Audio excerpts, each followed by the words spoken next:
The Ludus, Ashes over Pompeii. Chapter 1. The Legacy. The shadows of the pines lay long and narrow across the cobblestones of the country road. The morning air smelled of damp earth, and the chill had not yet decided whether to stay or retreat. Maximus had pulled his cloak tighter, not far, only as far as a man pulls it who will not admit the cold to himself, yet cannot ignore it either. The horse trotted, steadily, calmly, with the patient rhythm of an animal that had known many roads, but held none of them in particular esteem. Head straight, gaze fixed forward, as though following a procession only it could see. The dust of the long journey had turned its white coat gray, and a cloud of small flies circled its tail. It flicked them away with the weary indifference of an animal that has learned some things simply stay, no matter what one does.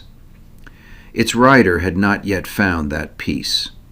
Maximus Valerius was 23 years old, the line of his jaw straight and decisive, his eyes dark and calm, his posture in the saddle upright, not out of vanity, but because 5 years of military service shaped the spine the way water shapes stone, slowly, completely, with no regard for whether one consents. On his left cheek a scar, narrow, pale, a slight arc from cheekbone to chin. He wore the armor of a tribune, its bronze breastplate molded like the torso of a Greek athlete. Over it the red cloak, somewhat lighter at the shoulders where the sun had bleached it, but still unmistakable in color and cut. At his belt a gladius, its grip worn smooth, and on his head, slightly askew, a helmet, bronze, polished, with a red crest that swayed with the unhurried elegance of things made for the wind. It was not something one saw every day on this road. The farmers in the fields held their gaze longer than usual. A woman coming the other way with a water jug stopped and watched them pass. Children at the roadside gaped open-mouthed and stared with wide-eyed wonder at the passing procession. Together, the white horse, the red cloak, the swaying crest, they looked as though they had strayed from a Roman triumph, and somewhere along the Via Appia had taken a wrong turn and not yet noticed. The reason for Maximus's journey lay neatly folded in his saddlebag. A parchment bearing a broken red wax seal, the matter-of-fact notification of a notary from Pompeii, the kind that under normal circumstances ought to have caused grief. But grief and sorrow, as everyone knows, require acquaintance, or at least a memory. Maximus had neither. What drove him was the second part of the death notice. His uncle had been the owner of a gladiatorial school, a so-called Ludus, and this establishment, for want of any other heirs, was now to pass to him, which, given his financial situation, might well be a gift from the gods. Everyone in Rome loved a good gladiatorial fight. Maximus was no exception, and if some capital could be made from it, that would be no bad thing. Shortly after receiving the letter, Maximus had sent his former tutor and household slave Titus ahead to assess the situation and prepare everything for the arrival of the new owner.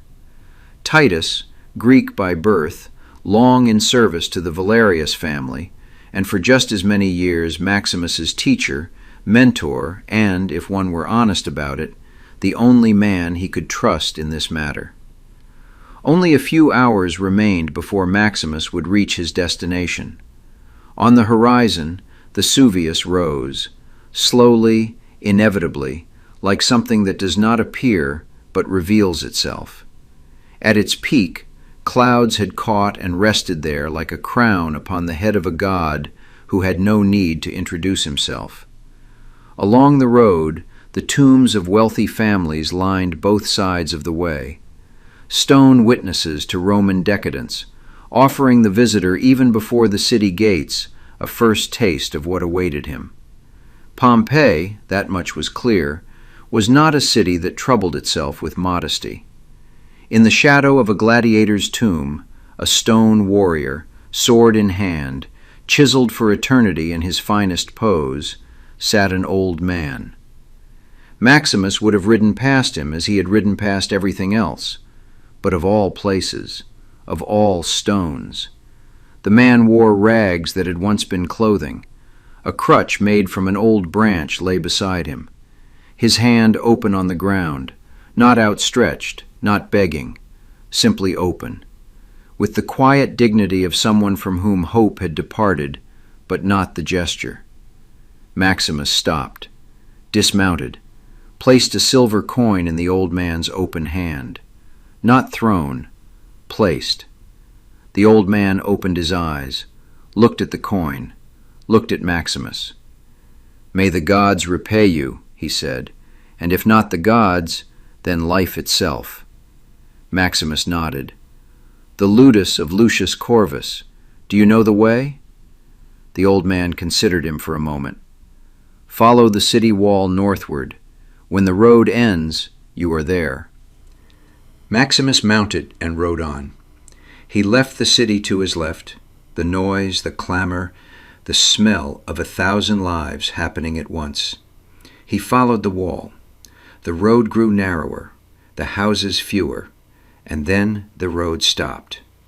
Before him, on a rocky outcrop, lay the Ludus, or what remained of it. The walls gray and cracked, plaster fallen away in great chunks, the bare masonry beneath mottled with damp. A wooden gate that had warped and hung crooked on its hinges. The roofs of the outbuildings sagging. This place had long since passed its peak. It was far closer to death than to life. Maximus stopped in his tracks, appalled. This, then, was his inheritance. A heap of crumbling stone at the end of the world.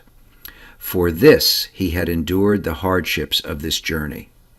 For this he had left his old life behind. By Jupiter, what a disappointment!